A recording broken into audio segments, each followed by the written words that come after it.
ฟังธรรมปื้นเมืองอันเป็นแบบเบาท่านพระครูวิสิทธิ์ศิลาภรณ์ตั้งใจเจ้าคณะตำบลป่าแดดนอนในเจ้าอาวาสวัดวังสิ่งคำตนนี้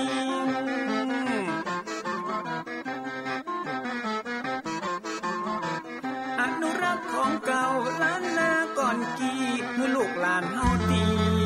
เกิดมาด้วยกันรักษาของดีเก่าเกลือได้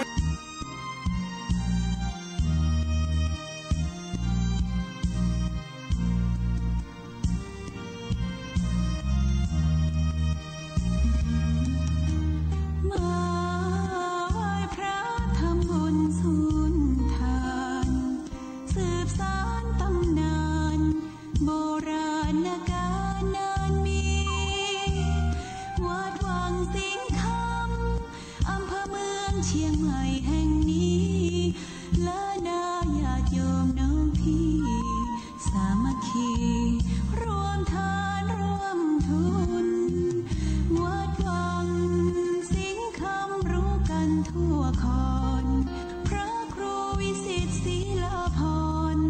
เทศสอนให้พรเกื้อกูลเจ้าคณะตำบลป่าแดดหน่อเนื้อนาบุญเจริญพรญาติโยมคุณ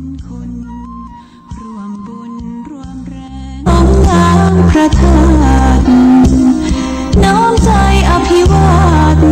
ขอบุญสุขใจสุขกายไหว้พระขอพรองค์พระเจ้าทันใจหลวงพ่อประเสริฐเจริญพรอวยชัยให้ท่านสุขใจทั่วกัน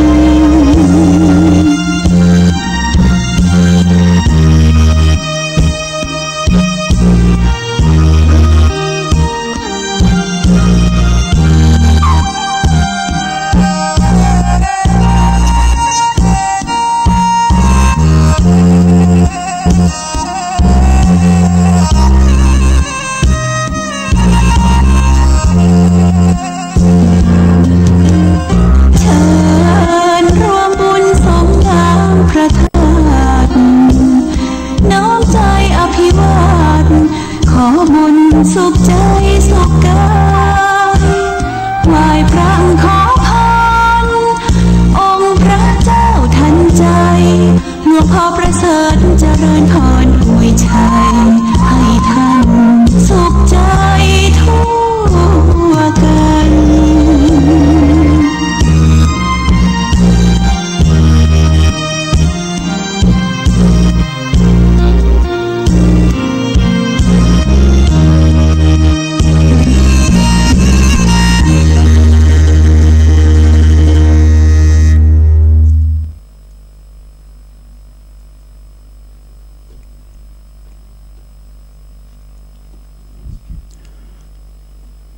เป็นมนุษย์เป็นได้เพราะใจสูงเหมือนหนึ่งยุงมีดีที่แววขนถ้าใจต่ำเป็นได้แต่เพียงคนย่อมเสียทีที่ตนได้เกิดมาใจสะอาดใจสว่างใจสงบ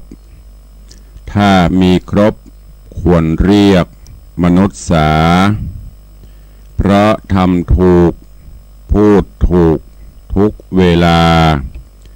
เปรมปรีดาคืนวันสุขสันต์จริงใจสกปรกมืดมัวและร้อนเร่าใครมีเข้าควรเรียกว่าผีสิงเพราะพูดผิดทำผิดจิตประวิงแต่ในสิ่งนำตัวกลัวอบายคิดดูเถิดถ้าใครไม่อยากตกจงรีบยกใจตนรีบขวนขวายให้ใจสูงเสียได้ก่อนตัวตายก็สมหมายที่เกิดมาอย่าเชือนเอ่ย ขอยกมือ10 นิ้วกราบนอบน้อมยังพระติรัตนะแก้วเจ้าตั้ง3 ประการอันมีพระพุทธพระธรรมพระสงฆ์อันเป็นสรณะที่เปิ่งที่เคารพนับถืออันสูงสุดในชีวิตกราบคารวะแตบไตไวสา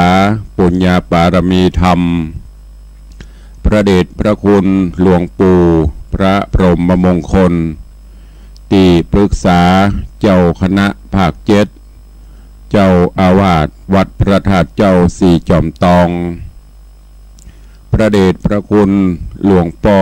ท่านเจ้าคุณพระเทพโกศลที่ปรึกษาเจ้าคณะภาค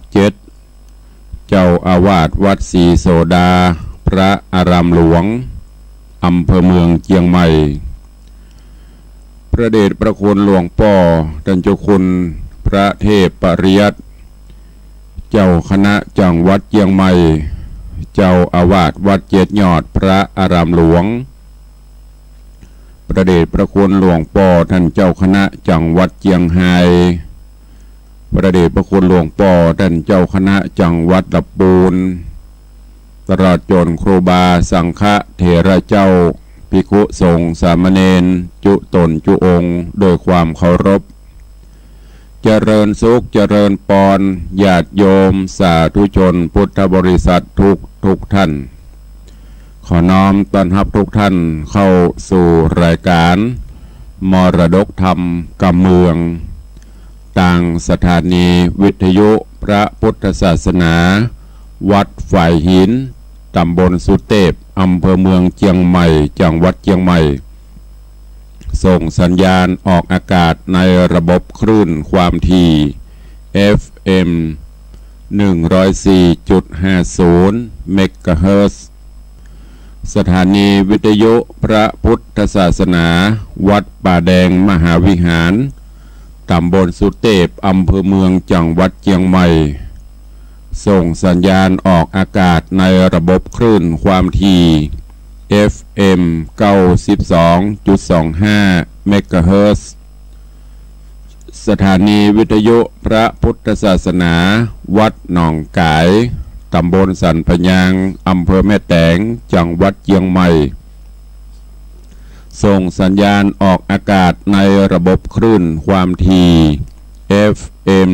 99.75 102.0 และ 89.25 เมกะเฮิรตซ์ สถานีวิทยุพระพุทธศาสนาจังหวัดเชียงไฮ้ส่งสัญญาณออกอากาศในระบบคลื่นความถี่ FM 99.50 เมกะเฮิรตซ์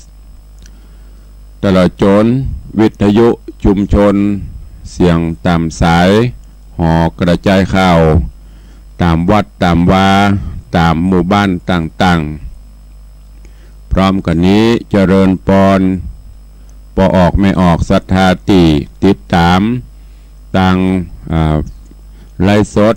ต่างเฟซบุ๊กต่างเว็บไซต์ของวัดวังสิงห์คำก็ดีของวัดฝ่ายหินก็ดีและเว็บไซต์ต่างๆที่ร่วมกันเผยแพร่ลิงก์สัญญาณให้ญาติโยมทั้งหลายได้รับฟังอยู่ในเวลานี้รายการนี้ดำเนินโดยกล่าวกับผมอัตมภาพพระครูวิสิทธิ์ศรีลาภรณ์เจ้าคณะตำบลป่าแดดเจ้าอาวาสวัดวังสิงห์คำตำบลป่าแดดอำเภอเมืองเชียงใหม่จังหวัดเชียงใหม่เป็นผู้ดำเนินรายการนำธรรมะสารธรรมคำสอนแบบปืนบ้านล้านนามาเทศนาฮือญาติโยมทั้งหลายได้รับฟังกันเป็นประจำถึงวันตั้งแต่เวลา6 โมงป่ายถึง7 โมงโดยประมาณส่วนพี่น้องต่างเชียงไฮ้ต่างพะเยาฟังกันเมื่อค่ำยามคืนจากสถานีวิทยุวัดพระแก้วกราบขอบพระคุณครูบาอาจารย์ท่านผู้อำนวยการทุกสถานีเจ้าหน้าที่ช่างเทคนิคทุกสถานีทุกท่าน และอนุโมทนาบุญขอบคุณกับญาติโยมติดตามรับฟังรายการมาโดยตลอด ปากันวันนี้ก็เป็นวันหยุดสุดสัปดาห์แป๊บเดียวก็จะได้เกินเดือนแล้วเพิ่มแป๊บก็เดียวก็9 วัน10 วันละของเดือนที่3 คือเดือนมีนาคมแล้วเวลาขณะนี้6:13 นาทีไผ่ยังบัดตื่นยังบัดลุกเตื้อก็ตื่นกันได้ลุกกันได้ละเนออย่างที่ได้แจ้งได้เตือนได้บอกกูเจ้ากูวันว่าลูกเจ้ากินพักตังไปลูกควายกินพักตังเกาเขาลูกเจ้าก็จะได้กินยอดอ่อนๆนั่นก็คือได้การได้งานนักถ้าเปรียบเทียบตื่นเจ้ามาทำกิจวัตรส่วนตัวเตรียมกายเตรียมตัวเตรียมใจที่จะต้องปฏิบัติกิจภาระหน้าที่ในรอบวันมีเวลาที่จะได้สำรวจตรวจตราเตรียมตัวตรงกันข้ามลูกขวายฝั่งบลักกักเก็ก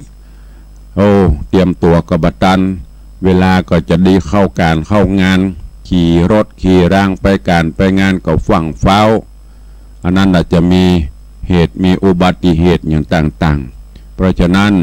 ตื่นกันเจ้ายามเจ้ารุ่งอรุณวันใหม่ขึ้นมานกกูกาไก่ลงกรลงหางเสาะว่าหากินมนุษย์เดินดินก็ต้องตื่นต้องลุกยกเว้นเป็นว่าเวลาเมื่อวันเป็นเวลาของผีสางนางไม้ผีสางบาลังดงมันเสาะหากินเมื่อคืนเมื่อวันนี่มันจะพักแต่มนุษย์คนดินเฮานี่เสาะกินเมื่อวันเมื่อคืนพักก็เพราะฉะนั้นก็ตื่นกันเจ้าเว้นแต่พี่น้องลูกหลานตีเนี่ยการเมื่อค่ำเมื่อคืนเป็นกะเนาะประเดี๋ยวนี้มันเป็นเวลาเปิ้นเป็นกะเข้ากะเมื่อคืนอันนั้นก็พักผ่อนตามอัธยาศัยเนอะวันนี้ก็มาฟังกันต่อในเรื่องราวของพระธรรมเทศนาปื้นเมืองเหนือเรื่องนางนวลคำที่ได้น้อมนำมาเทศนาวันนี้ก็คงจะอาวสานเพราะว่าได้เทศนามาได้17-18 ตอนแล้วในตอนนี้ก็คงจะเป็นตอนอวสานเนอะก็เจียเจิญเจริญพรท่านทั้งหลายได้ติดตามรับฟังนั่นก็คือตอนก่อนมาถึงตอนที่ทัสสะวรกุมารได้รบรากันกับพญาสุริยราชโดยมีพีมะเสนาปีกอ้ายของนางนวลคำอันเป็นไส้ซึกจักซึกเข้าบ้านเข้าจองเอาไฟในออกเอาไฟนอกเข้าจนทำให้บ้านเมืองบุ่นวายบ้านเมืองมีแต่เรื่องแต่ราวสุดได้มาก็ทัสสะวราสุรเมฆะอันเป็นปีอ้ายก็ได้มาช่วยทัสสะวราโพธิสัตว์เจ้าได้รอดพ้นจากภัยอันตรายต่างๆบ้านเมืองก็จะกลับเข้าสู่วระหรือว่าสู่ภาวะอันเป็นปกติสุขอันนี้แหละญาติโยมทั้งหลายก็เป็นข้อคิดเตือนจิตเตือนใจเฮาเรื่องราวภายในบ้านในจองในตีทำการทำงานในครอบในครัวอย่าไปเอาออกไปต่างนอกไปเล่าให้เปิ้นฟังเรื่องราวต่างนอกต่างปังก็เป็นเรื่องของเปิ้นเฮาก็ไม่ต้องเอาเข้าบ้านเข้าจองเฮามันจะเป็นเรื่องเป็นราวดังนั้นเชิญญาติโยมทั้งหลายติดตามรับฟังนางนวลคำในตอนอวสานณโอกาสบัดนี้ นะโมตัสสะภะคะวะโตอะระหะโตสัมมาสัมพุทธัสสะสาธุโวฟังลาโสตุจันนาสัพปุริสะตั้งหลายท ต่างหญิงและชายหนุ่มเท่าที่ปากันเล่าทาดาฟังยังรัศธรรมเทศนานางนวลคำลำดับมาถึงตอนการละอาวสานวันนี้แล้วเล่าขอเชิญศรัทธาหนุ่มเท่าตั้งหลายจุงตั้งใจหมายถ่อมทาดาฟังต่อไปไปนานี้และนาเมื่อนั้นปัญญาวิเตงหราชฟังโอกาสทูลสางแห่งหนอพุทธาหนุ่มเนาหายมนเศร้ามองผ่านมีใจบานจงชื่นปีที่ตื่นนำนาก็เข้ามาที่ไกลกอดเจ้าไว้เจยโจมปันดังนางอุดมแว่นฟ้ากือนางนอลานวลคำก็มาอยู่จำที่ไกลน้อมขับไว้ผัวควรแล้วรีบปั่นก้มกล่าวไว้เต้าเจ้าสุระเมฆาไขกำจัดตอดถอยโดยกำอ่อนอ้อยวอนใหญ่กันนางไข่กำปากกันถ้าหากหอมนวลดังอยู่ในสวนดอกไม้หอมตรบไข่หอคามโยธานำหนุ่มเทาแห่งเต้าเจ้าสุระเมฆาเขาได้ยินมาแต่ก่อนว่านางน้อยอ่อนนวลคำย้ำไข่กำออกปากกันถ้าหากหอมไกลสราบหัวใจจุผู้มักใครอยู่ไปนานมีใจบ้านหลายหลากบอกใครจากถอยโหนโจมรีปนหน่อยใหญ่กันเขาได้เล็งหันยังสรีสุพันต่อหน้ามีใจปั่นบ้าเววาต่างสันตาพอเงือตาปอลือแลจานก็มีแลนาส่วนเจ้าห่อใจวิเตงหราชกับนางนาจยาสุระเมฆาพี่เก้าและนางน้องเจ้าบุญนำต่างไขกำต่อถอยมีบอดน้อยนาถาดนั้นปัญญาวิเตหราชป้อนางนาดนวลคำก็ไข่กำบอกกล่าวฮือแก่เต้าสุระเมฆาตั้งโยธามวลโมยังจอดอยู่นั่นไปว่าขอโอดใจอยู่ทาจักอภิเษกลูกลาเคยเมืองฮือรุ่งเรืองยศใหญ่ฮือไพรไตบานใจเจ้าห่อใจสุระเมฆราชตั้งอำมาตย์โยธา ก็รอราอยู่ทาตามกำเจ้าฟ้าวิเตหะราชาก็มีหันและนากันเจ็ดวันมาไข่โตนเต้าไทยวิเตหะราชาก็ฮือโอษาพิเศษอติเรกทุนควานยกหนอคุณทันหนุ่มเนาฮือเป็นเจ้าภาพปารายกราชธิดายอดซอยเป็นกู้หอยมเหสีตามประเพณีแต่ก่อนบอกฮือพรอันใดเพื่อฮือคนนายไพร่ตายหายหม่นไม่มองขีแล้วกล่าวกรรมดีปันโจกตามหนโลกเดิมอ่อนว่าฮือสองผู้ทอนลูกเต่าได้อยู่เตียงเต้าตีขาเคราะห์นาตัวหายจุงรีบง่ายหนีไกลโลกขาภัยพญาตอย่ามาปาดสันดานโจรใจหันถอยไรอย่ามาไกลราวี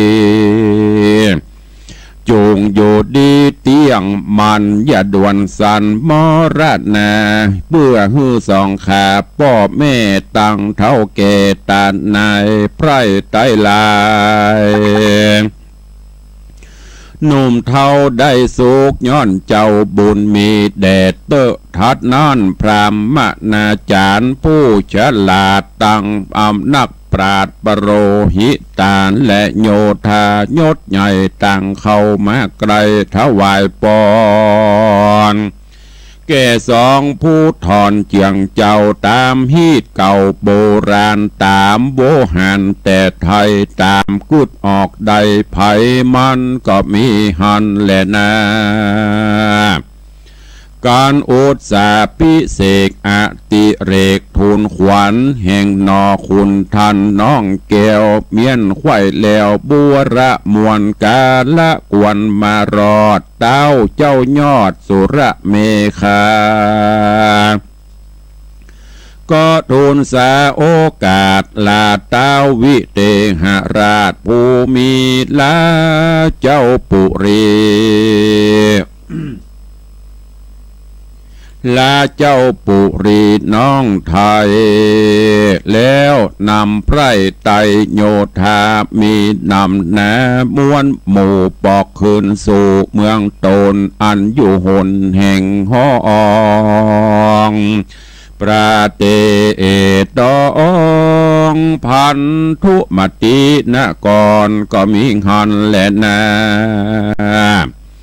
ด้านโตปัฏฐาญะทัดแต่นั้นไปนาโตนเจ้าฟ้าทัศวราอันบุญป่าจักจ้องได้นั่งห้องหอคามก็บอกวางตำละขาดยังโบราณราชประเวณีวัดกองดีแต่ก่อนบอกเฮอผ่อนสุนหายย่อมคงควายก่อสร้างเฮือสืบกวางยาวไปกองวัดใดแผกเบานักปราชญ์เจ้านินตาการพิจารณาทวนทีบ่แม่นตี้ตามธรรมก็วางตำละไว้บ่เกิดควายถามหาบ่หิงสาไพร่น้อยหือตำก้อยมองขีทะสะธรรมมี10สิ่งปฏิบัติยิ่งจุประการคือได้หื้อตานเข้าน้ำวัตถุพรำปัจจัยพื้นครัวใบแผ่นผ้าแก่คนกำพระอาจนาถาโคนจลาแก่ท้าเอาและนักบวชเจ้าสามณะพรามผู้มีศีลงามสะอาดบ่ละขาดกองธรรมเจ้าห่อคำยศใหญ่ยอมสอนไพร่ไตประจาตั้งโยธามวนโมเฮอตั้งอยู่ต่างดีเอาตนนี้อยากบาปอันฮึกหยาบทารนอันจักนำตนไปเกิดในกำเนิดบายคนยิ่งใจตัวดาวตามกำเต้าสอนปันเขาปากันมวลหมู่ตั้งตนอยู่ตามธรรมเว้นจากกรรมฮึกหยาบอันเป็นบาปนาคงปัลลาใหญ่กว้างแห่งเจ้าจ้างหนอมุนีจำเริญดีมั่งเต้าคนหนุ่มเท่ายิ่งใจไพร่ไตลายใหญ่น้อยบ่ตำก้อยมองผ่านอยู่สำราญจื่นยาวควายเขตดาวปุรีนอมุนีตีไวเป็นเต้าไทยสะบวยเมืองเตจะเรืองแผ่กวางไปบอกอ่างเตรียมตันเจ้าหอจันต่างดาว101เต้าขาบสมปานปอนนาการหลายสิ่งยอมกล้ายิ่งนำนาไหลหลังมายื่นตอนบ่หูผ่อนตั้งวันนอคุณทันที่ไว้บ่เมียดไว้ไปนานเต้ายกยอดตานภายแผ่บอกเวนเวสันใดก็มีหันและนาโซโฮทัสวโรราชา การว่าพระญาทศวรราชกับนางน้อยนาฏนวลคำอยู่ตามธรรมคำเจ้าเถิงแก่เท่าจะราการมรณากราบรากได้ละจากเมืองโคนก็ได้เอาตนไปเกิดในจันฟ้าเลิศตุสิดาก็มีวันนั้นแหละนะสัทธาอิมังธรรมเตสนังอาหาริตวาจาตะกังสะโมทาเนสีสัทธาอันว่าพระสัพปัญโย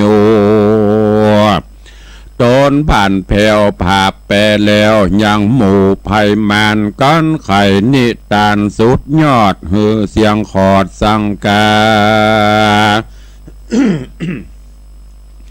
จริงกล่าวโอสาหนกาถาแถมเหล่าเพื่อจักจาดเก่าเตรียมตันกับจาดปัจจุบันหือแจงพระหญิงแสงเทศนาว่าตะตาอารันติอิธานิจินจามนาวิกาดังนี้เป็นตนภิกขเวดูราภิกขุทรงตนทะรงสินสายสะอาดสืบเจือจาดเจียงจีอันว่านางอรดีแม่นาใจหยาบจ้าสมานจากำหานแจ้งด่าเฮอสองนอดลาหนีไปตะตาในกาละนอนใสคือหากมาได้นางจินจามณวิกาอิตานิในกาละบัดนี้และนายักขราชาอันว่าพญายักษ์ยศใหญ่ฮือสองแก่นไทยเฮียนโมน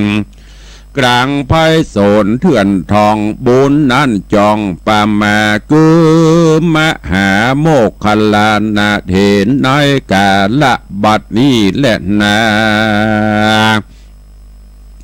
ตาปะโส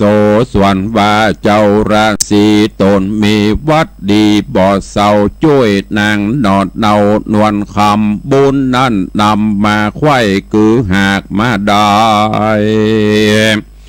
มหาสาลีบุตรเห็นในกาละบัดนี้และนาสาโกโหอันว่าพญาอินเจ้าฟ้ากราเป็ดหน้าเป็นหนูลงมาจูเถื่อนทองบอกพี่น้องสองขามไปเอายาวิเศษในห้องเขตนองคำบุญนั่นนำมาไขว้คือหากมาได้มหาอนุรุตเหละในกาละบัดนี้แหละนะ สุระเมโคอันวาสุระเมฆะกุมารในกาละนอนใสคือหากมาได้มหาอนันตเถระในกาละบัดนี้และนาพีมะเสโนอันว่าพีมะเสนายศใหญ่ปีนางนอไทยนวลคำ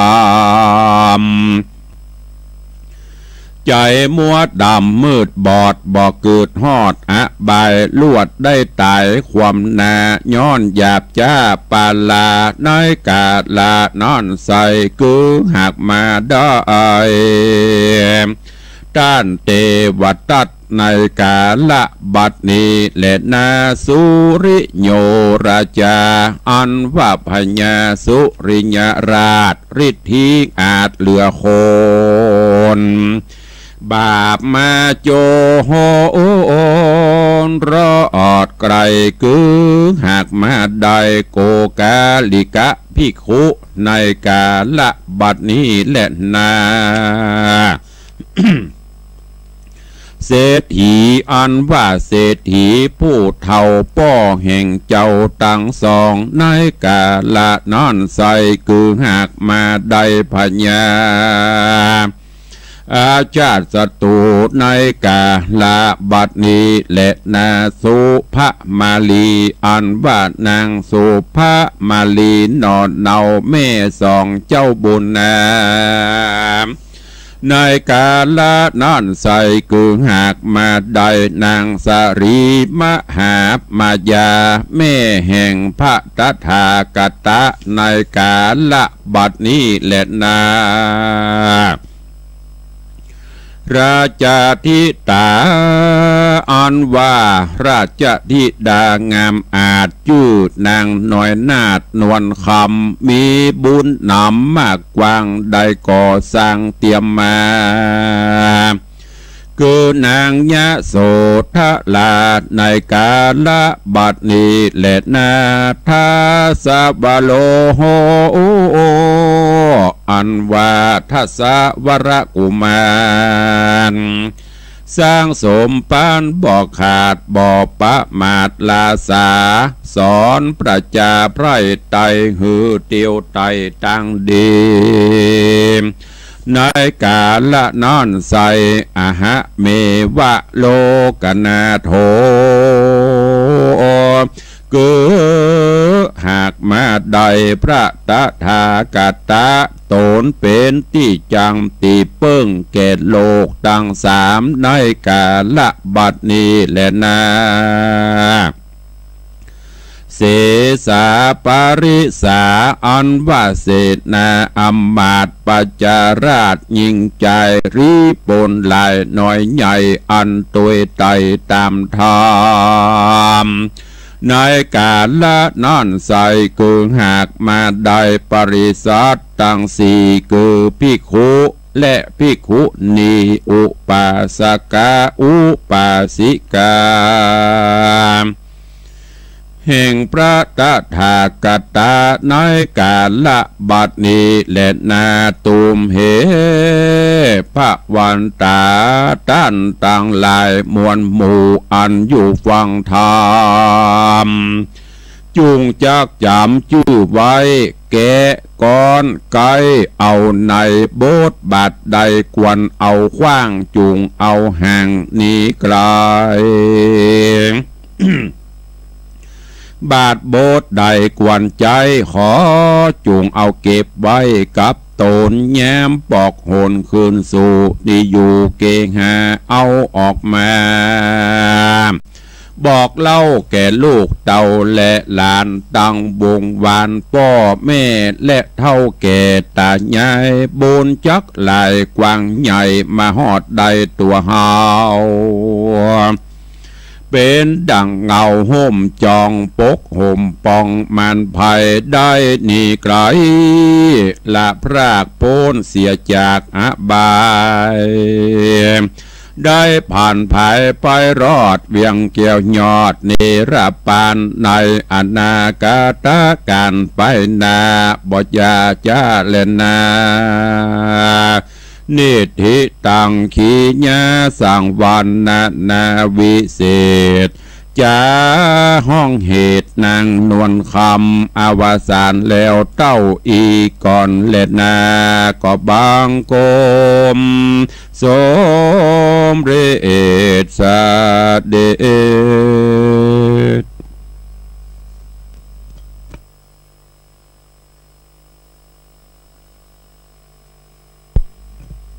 พี่น้องญาติโยมสาธุชนทุกท่าน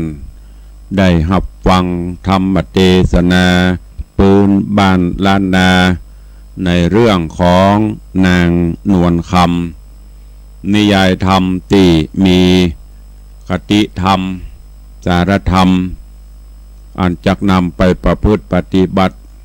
ในครอบครัวในตนตัวของท่านทั้งหลายก็จบปริปุณณังลงถึงโมดถึงมวลกัน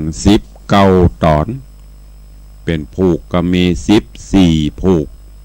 อาตมาภาพได้น้อมนำมาเทศน์ให้ท่านทั้งหลายได้รับฟังกันถึงวันถึงวันนี้ก็ได้จบปริปุณณังไปในตายธรรมเปิ้นก็บอกไว้ฟังแล้วฮือแกะฮือก้อนฮือไก่เอาแก่นเอาสารเอาไปประพฤติปฏิบัติ นับตั้งแต่ต้นเรื่องที่โพธิสัตว์เจ้าได้ลงมาเกิดโอ้อยู่กับพ่อกับแม่พ่อเก่าแม่เก่าก็รู้สึกว่าได้รับความสุขบานหวานใจเมินไปแม่ตายละได้แม่ใหม่อันแม่ใหม่กับลูกเลี้ยงมันจะเข้ากันเต็มร้อยมันถึงบ่เข้าตั้งแต่ไทยแต่ใดแต่เดิมมามีก็น้อยสุดที่จะเข้าใจกันทั้งนี้และทั้งนั้นก็เพราะส่วนหนึ่งเกิดจากการกลัวเปิ้นแย่งสมบัติพัสถานเหล่านี้เป็นต้นก็หาตั้งกลั่นแกล้งอย่างต่างๆเหมือนดังในธรรมเนี่ยแต่ว่าโดยบุญบารมีทัสสะวรากับสุระเมฆะสองพี่น้องหลังจากที่โทนแม่นะขำขาราวีบ่ไหวดันโดนออกบ้านออกจองเอาตั้งหน้าเปลี่ยนไปมันเหมือนอย่างในโลกสถานการณ์ความเป็นจริงปัจจุบันนี้ก็ยังมีอยู่เยอะครอบครัวใดที่ละอ่อนจังหนีออกบ้านออกจองก็คงจะเป็นเช่นเนี้ยตรงกันข้ามถ้าอู้กันม่วนจากันบานอู้กันดีก็คงบ่มีเหตุการณ์อย่างนี้พอเป็นเช่นนี้ก็หนีออกบ้านออกจองไปจนสุดท้ายบุญญาบารมีมีอยู่ไปโป๊บไปปะอย่างต่างๆนานาและก็ด้วยความเป็นผู้มีความกตัญญูความเป็นผู้มีศีลมีธรรมถึงแม้นจะตกระกำลำบากจะใดจิตใจก็บ่ต่ำไปตามจิตใจก็ยังสูงส่งเอาศีลเอาธรรมมานำประพฤติปฏิบัติตามศีลตามธรรมบ่เบียดเบียนภัยถึงแม้นจะอดอยากแค้นปานใดก็ตามก็พยายามรักษาศีลของตัวให้บริสุทธิ์บ่ไปค้ำฆ่าราวีเบียดเบียนชีวิตสัตว์บ่ไปลักไปจกของไผหากินไปขอกินไปตามที่เปิ้นจะอำนวยสุดท้ายมาบุญบาวาสนาส่งก็ได้ไปเป็นผู้รักผู้ใหญ่เป็นเจ้าบ้านเจ้าเมืองสืบทอดแดนเมืองแม้แต่ศัตรูคู่อริอย่างพีมะเสนาก็ดีอย่างพญาสุริยราชก็ดีจะมาเบียดมาเบียนมาเยี่ยมมาค่ำคาราวีป่านใดสุดท้ายก็ต้องป้ายการไปอันนี้และญาติโยมศรัทธานาบุญลูกหลานตันเต้าด้วยการประพฤติปฏิบัติ หลักศีลหลักธรรมเนี่ยศีลธรรมจะนำให้มีความสุขเฮาบ่ไปฆ่าไปเบียดเบียนไผผู้ที่ใส่โทษใส่ตาเฮาก็ดีใส่เรื่องใส่เล่าใส่ไข้ใส่ความต่างๆก็บ่ต้องไปอาฆาตมาดร้ายบ่ต้องไปพยาบาทวันหนึ่งกรรมมันตึงตัวตันคนเดียวกรรมมันตึงไปลาวีคนเดียวสุดท้ายเขาก็ต้องพ่ายแพ้ไปถ้าเฮาไปคล้อยตามไปจิตใจเฮาก็จะบ่เป็นสุขต้องมาคิดระแวงอย่างต่างๆคือเฮามั่นใจในคุณงามความดีของเฮาปั้มเปงบุญกินบุญตานไปสุดท้ายเฮาก็จะได้ประสบกับความสำเร็จกับความสุขแถมอันหนึ่งการอยู่ในครอบในครัวในบ้านในจองครอบครัวภายครอบครัวมันโดยเฉพาะในครอบครัวเขาแล้วมีหยังหืออูหือเอยหือปรึกษาหารือกันจะไปเอาไฟนอกไฟในออกไฟนอกเข้าเรื่องภายในบ้านในจองในตีทำการทำงานเอาไปเล่าไปเจ้าสู่คนอื่นฟังเปิ้นฟังเปิ้นก็ช่วยอย่างเฮาบ่ได้มานำซ้ำเปิ้นก็ซ้ำจะยุโยงเฮาแหมถ้าเฮาอู้จากันภายในมีอย่างก็ช่วยกันแก้ไขในครอบในครัวในบ้านในจองในหน่วยงานของเฮาผู้บังคับบัญชามีอย่างในหน่วยงานก็ห้องมาอู้มาเอ่ยกันลูกน้องก็พยายามฟังแล้วก็แก้ไขช่วยกันเหมือนที่พระห้องว่าประชาธิปไตยนะช่วยกันเสนอความคิดอย่างต่างๆแล้วเอามาปรับปรุงแก้ไขไว้ต่างนอกเรื่องราวของเปิ้นอย่างประเดี๋ยวเนี่ย สถานการณ์อย่างต่างๆญาติโยมลองพอเถอะยิ่ง โลกไร้พรมแดนโลกทั้งโลกอยู่บนฝ่ามืออยู่บนนิ้วมือหันอย่างน้อยก็กดกันไปแชร์กันไปส่งต่อกันไปสุดท้ายยิ่งประเดี๋ยวระวังให้ดีเนอะอีพ่ออีแม่เฮาก็เหมือนกันนะยิ่งเพิ่นห้องว่าเขาคนเฒ่าคนแก่พ่อบ้านแม่บ้านเฮานี่นะส่วนมากจะปะจะพวกเขาห้องว่าปะพระตวบใกล้แจ้งประเดี๋ยวนี้ละอ่อนพอเริ่มช้าละพ่อบ้านแม่บ้านคนเฒ่าคนแก่เฮาไปไหนยิ่งกำโทรศัพท์ไล่สดพ่อง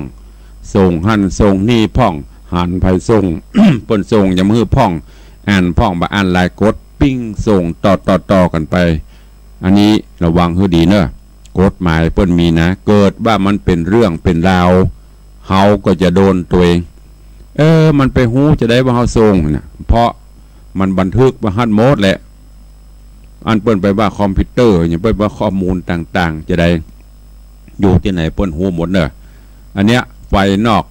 จะไปเอาเข้ามาบ้านเฮาอ่านแล้วก็แล้วไปเรื่องของเปิ้นทำผิดกับกรรมวิบากก็ตอบสนองเปิ้นเฮาบ่ต้องไปเดือดร้อนอย่างกับเปิ้นเอาตัวเฮาให้ดีที่สุดเปรียบเสมือนอย่างเฮาส่องกระจกน่ะส่องเข้าตัวเฮาให้มันนักบ่ต้องไปวิเคราะห์วิจารณ์อีนั่นอย่างอันไอ้นี่อย่างอีปุ่นอย่างอันบ่ต้องไปโสนไผบ่ใช่คำว่าบ่โสนในที่นี้ก็คือที่เปิ้นทำนั่นก็เรื่องของเปิ้นอันไหนที่เฮาช่วยได้เฮาก็ช่วยบ่ควรดีไปซ้ำไปเติมตกแต่เปิ้นไปดีไข้หัวตกแต่ตัวไปดีไข้ให้เปิ้นว่าอันไหนที่จะฮื้ออภัยอันไหนที่จะช่วยกันแก้ไขก็ช่วยกันไปอย่างเฮาหันเปิ้นเป็นตกละกรรมลำบากอันไหนที่เฮาช่วยได้ก็ช่วยไปช่วยบ่ได้เฮาก็อุเบกขาบ่ต้องไปซ้ำไปเติมเปิ้นอันนี้ฝากไว้เนอะเป็นข้อคิดธรรมะต่างๆนานาในเรื่องของนางนวลคำที่ได้นำมาเทศนาฮื้อจบปริปุณณังไปฝากไว้เป็นข้อคิดกับญาติโยมสาธุชนทุกท่านได้นำไปคิดพิจารณาและเอาไปใช้ในการดำเนินชีวิตประจำวันเข้าสู่หมดได้รายการวันนี้ก็มีข่าวฝากประชาสัมพันธ์แจ้งคือกับญาติโยมอีพ่ออีแม่พ่อออกไม่ออกศรัทธาเฮาเนอวันนี้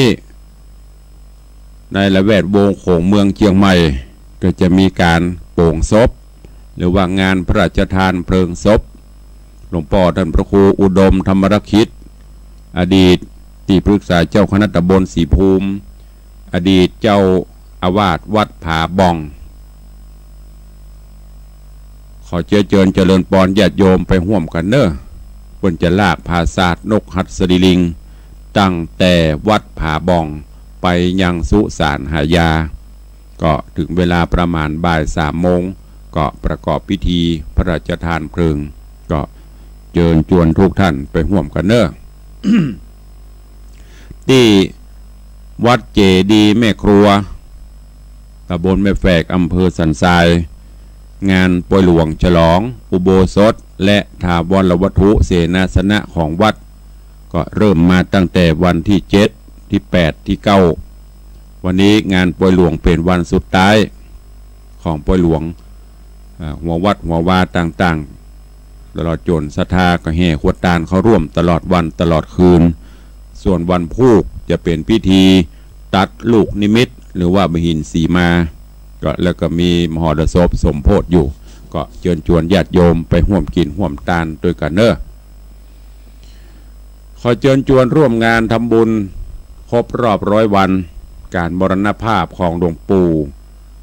ท่านเจ้าคุณพระมงคลสิริหรือ หลวงปู่ครูบาอินคำอดีตเจ้าวาดวัดใจสถานพุทธเจดีย์9 ยอด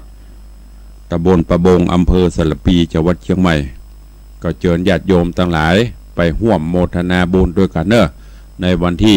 15 16 17วันที่17ก็จะเป็นวันทำบุญครบก็เชิญชวนทุกท่านด้วยที่วัดตำนักตำบลดอนแก้วอำเภอสระพีจังหวัดเชียงใหม่เชิญญาติโยมพุทธศาสนิกชนร่วมสร้างพระพุทธรูปบนห้องอย่างก็พระสมเด็จจักรพรรดิอีกครับเป็นพระพุทธรูปองค์ใหญ่ตั้งประดิษฐานที่หน้าวัดได้สร้างฐานเนี่ยมาเหมือนละ ได้ปีปลายเข้ามานี่ละแล้วก็วันที่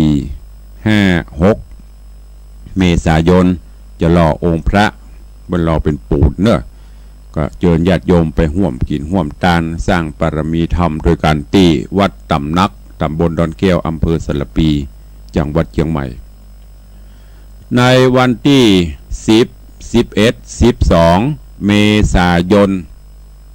ขอเชิญญาติโยมศิษยานุศิษย์ปออกไม่ออกศรัทธาร่วมงานปล่อยหลวงและงานทำบุญอายุวัฒนมงคลครบรอบ7 รอบ84 ปี64ภาษาของพระเดชพระคุณหลวงปู่80 ปลายและห้องหลวงปู่ท่านเจ้าคุณพระเทพโกศลที่ปรึกษาเจ้าคณะภาค7เจ้าอาวาสวัดศรีโสดาพระอารามหลวงเนอะซึ่งพระเดชพระคุณเจริญอายุวัฒนมงคลมาได้7 รอบ84 ปีต่างศิษยานุศิษย์ญาติโยมศรัทธาคณะสงฆ์วัดศรีโสดาก็จะได้ร่วมกันจัดพิธีอันเป็นมังคละมงคลนี้ถวายพระเดชพระคุณเพื่อคือพระเดชพระคุณหลวงปู่ได้มีสุขภาพพระนามัยสมบูรณ์แข็งแรงได้มีอายุวสายิ่งยืนยาวเป็นร่มโพล่มไทรของลูกศิษย์ลูกหาญาติโยมศรัทธาและพร้อมกันนั้นก็จะมีงานปล่อยหลวงตัวมีปล่อยหลวงฉลองซุ้มประตูหอธรรมหลายๆอย่างเนอะที่ได้สร้างไว้ในพระพุทธศาสนาที่วัดศรีโสดาขอน้อมเอิ้นเชิญชวนญาติโยมท่านใดมีเจตนาใครร่วมเป็นเจ้าภาพสังฆทานอันเป็นตะลุ่มมุกหรือว่าขันมุกชุดละ3,000 บาท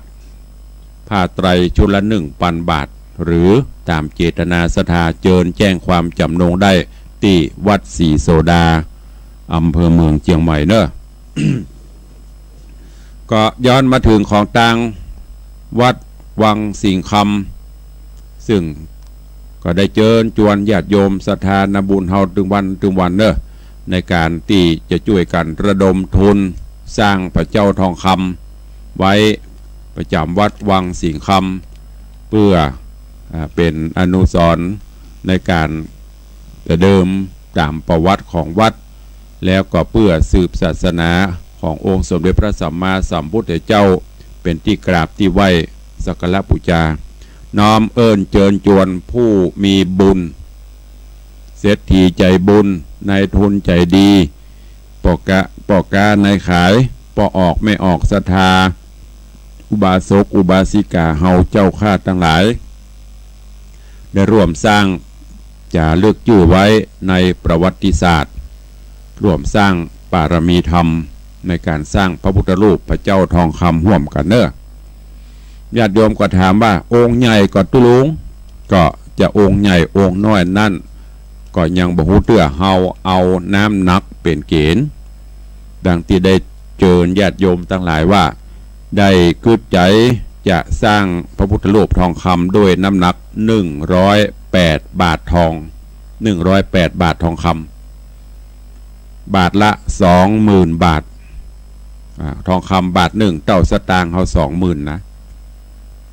สลึง1ก็5,000วิน1กับปันป่ายปัน350 บาทถ้าจำบ่ผิดเนาะส่วนมันได้ครบแล้วจะรอหน้าตักใหญ่น้อยนั่นก็ลองดูทำกรรมเพราะฉะนั้นเชิญชวนผู้มีบุญทั้งหลายเนอะใครจะเป็นผู้มีบุญนั่นก็หมายถึงว่าอย่างที่ตุลุงประกาศไปนะ ถ้ามีบุญได้ยินปุ๊บมันตึงมีใจ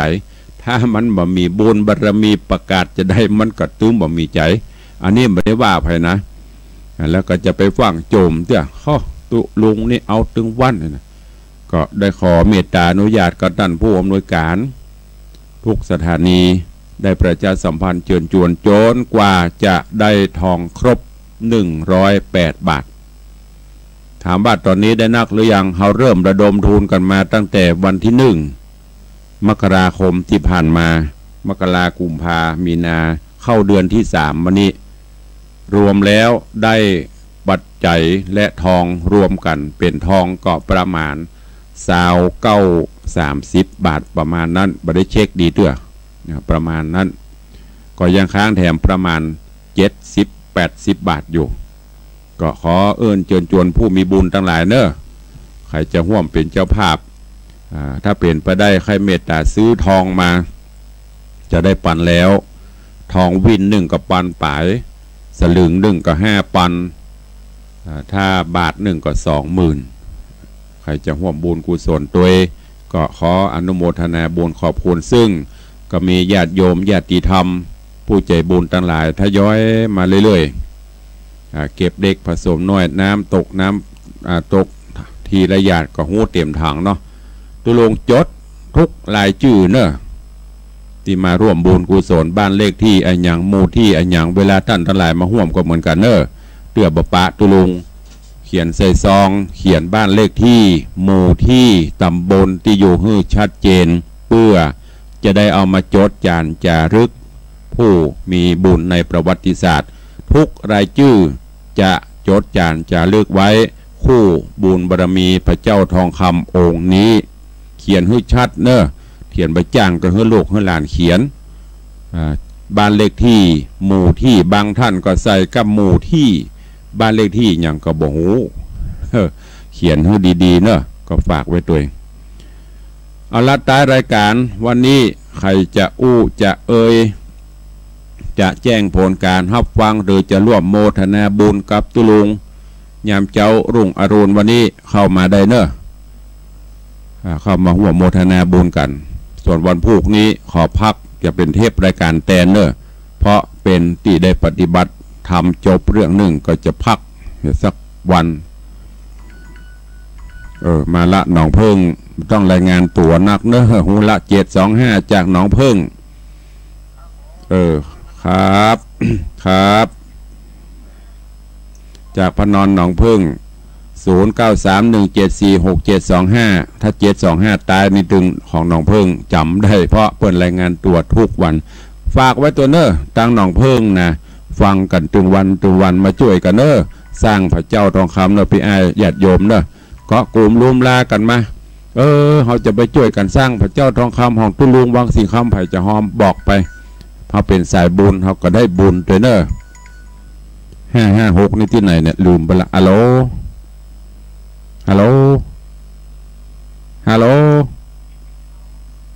จากทางใดนี่เจ้าที่ไหน642น้ำต้นหลวงเดี๋ยวจะได้จำไว้บ่ได้น้ำต้นหลวงก็ช่วยกันเนอะสตางมาช่วยกันเนอะ บันแล้วนะนี่แต่นะเพราะแค่หัวนะช่วยกันเนอะคนละ100-200ก็ได้ไม่ใช่ว่ามีเป็นหมื่นใช่นะถ้าได้ก็ได้หอมกันไปเนอะเป็นสายบุญเนอะฝากไว้ตัวเจริญปอนสายต่อไป